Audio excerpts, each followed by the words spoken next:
Pasa tayo ng comment. Irrelevant na yan, sir. Di maapekto ang pagtaas ng real estate. Tama po, no? Siguro bababa yan kapag magka-world war. So, tama po sa Sir Nick, matinik. So, based naman talaga sa history na kapag meron talagang gera, bumabagsak talaga yung ekonomiya. Okay, syempre, pag bumagsak na yung ekonomiya, sunod na dyan, syempre, yung real estate industry. Kasi maraming mawawarak na, na properties, di ba? Maraming apektado.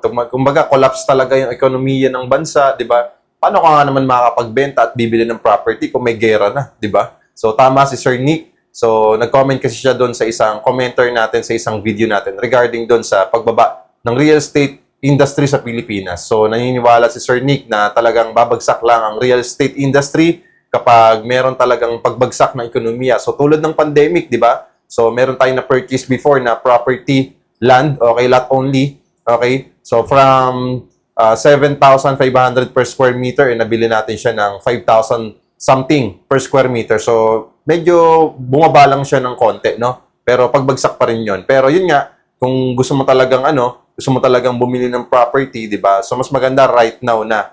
Kumaga, ang perfect timing talaga ng pagbili ng property is now. Kasi kapag inantay mo pa yung 5 years, 10 years, lalong tumataas yung property value. Kahit saang lugar, mapabahay man, mapakondo, mapa-commercial, mapa-farm lot or lot, okay? So, lahat naman talaga yan ay patuloy na tumataas.